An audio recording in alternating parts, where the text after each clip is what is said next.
Hi everyone, Mel Vincent here, candidate for mayor in the upcoming May 10th St. John municipal election. Today I'm recording this video to try to answer some questions that have been submitted and some other ones that are similar to it. And so I'm going to kind of go through it as presented, and so I've got the questions on my phone below, so I can read those to you and then try to give you some thoughts and some feelings that I have on it. Question one was, what's the difference between equity and equality? Equality is that principle or philosophy that we all start at the same position. The starting line is the proverbial answer, trying to figure out a way in life that each individual begins at the same spot that everybody else does, where equity is concentrating more on the results or the finish line, making sure everybody has an opportunity and maybe along the way some guidance and assistance to get to where in life they want to be. Question two was, what systemic barriers such as bias at the intersection of race and gender may impede your progress if you're elected? Obviously there are clearly systemic barriers and biases within all of us. I think it would be ignorant to suggest that they're not there. However, my approach in life has always been those barriers that impede us are really opportunities, and we gives us a place to grow our understanding and develop some gratitude for who and what we are as people. And I think if we look at them as barriers, we never overcome them. I think we have to look at them as opportunities to talk and to collaborate and to use hopefully the skills we've developed as people to remove the barriers and biases that we face. Question three, how will you create space in your community so that voices of minority and vulnerable populations are heard? How will you act on the concerns and issues from these populations? The approach that I've always tried to govern myself by is to consult with experts, community leaders, individuals who specialize in whatever the issue happens to be at hand. And in St. John, we have a wonderful organization called Prude, which certainly been a community champion. Folks like Sylvia Sparks and Lee Zong, who have held the role of executive directors there, and probably more importantly, Ralph Thomas, a community leader in just about every aspect, and a gentleman of a magnitude that if you've ever met him, I think your natural feeling and inclination is you just want to wrap your arms around and hug him. He comes from such a place of kindness and desire to improve all life that you just want to work with them. So very early in this campaign, I reached out to that organization to speak with them. I reached out to the Arabic Association, particularly after hearing of the issue that one of our newest citizens suffered through with a parking issue. Meeting with these people has showed me that our biggest challenges to trying to find space and be a voice for people is to come from a place of compassion and understanding. And particularly when I chatted with Zen, he the kindness and the desire to try to come forward with a positive or awakening to deal with that situation, and not wanting anybody to be punished or to suffer from their effects, but truly wanting to make a difference was an action that really touched me.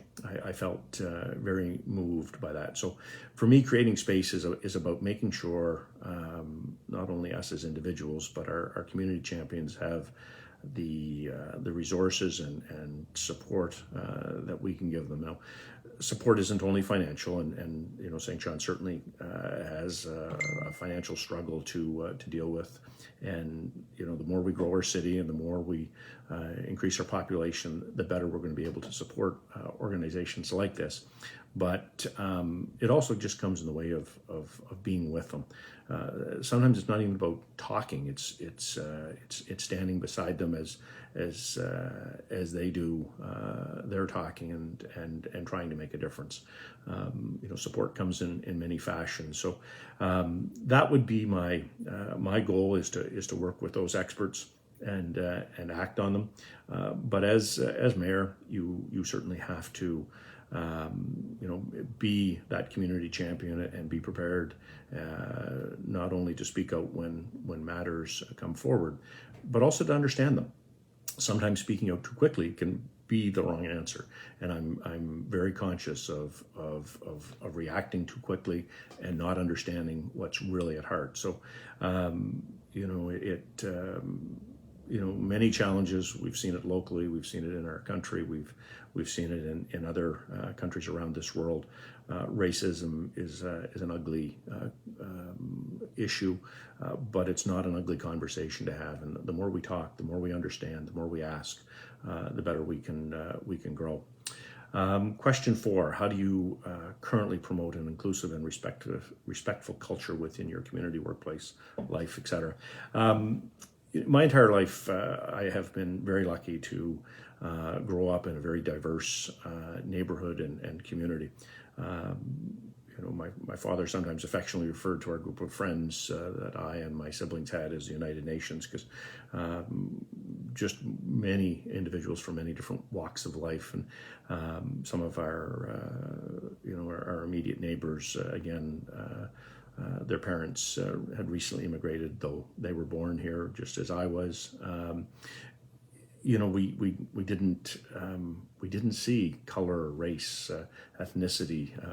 We saw our friends, and that certainly is the goal and place we want to get to all the time. Try to share a quick story, and remember picking my brother up at a hockey game one time, when a gentleman asked him who was the black boy that played for his hockey team. My brother might have been 7 or 8 at the time, and I could see the search for trying to figure out what this gentleman was asking him on my brother's face. And this older gentleman could see, continued to proceed with asking the question. And then finally, when he said, "Who's your goaltender?" My brother knew the answer, and he turned and looked back at me and some other parents that were in the room waiting to get to their children, and say, "What's wrong with this kid?" And absolutely, there was nothing wrong with that kid. My brother did not see color. He saw his goaltender. He saw a friend. And I think when we can get to that level, we've truly championed this cause. So being inclusive is looking at the individuals for who they are, not their color of their skin, their race, their ethnicity, their sexual orientation, or any of those matters. So it's kind of been intuitive to me, but like everybody, we can always learn and grow and be better at it than we currently are. What does being anti-racist mean to you? Question 5. Obviously, it means being proactive. It's not just the opposite of being racist. It's taking action when long before there's an issue to deal with. Question 6: have you read the National Inquiry's final report on missing and murdered Indigenous women and girls? No, I haven't. But probably like many Canadians, I've certainly seen the news reports and the stories and the horrific details of this horrendous incident in our society. I don't even know how to put this in some kind of context or some kind of understanding. It's certainly larger than what I'm able to probably even comprehend. I struggle with it. Sad, painful, all of those actions. I know that there are components to each level of government to move forward and try to find some resolution to this issue. I think it probably stems, in our capacity as a municipality, again, to leadership and to being active ahead of these issues, dealing with our police forces, but even just our regular frontline workers throughout our organization, to make sure that they understand, make sure that our citizenry understands these issues and are attentive to challenges that we see in our daily lives, and trying to be again, proactive on it. I guess I would certainly hope that I'll have the opportunity to go through it. It's a long report. I know the executive summary is I think more than a couple hundred pages, but to cover such a long history requires that, and we'll certainly try to improve those situations. How, to be honest, I really don't know.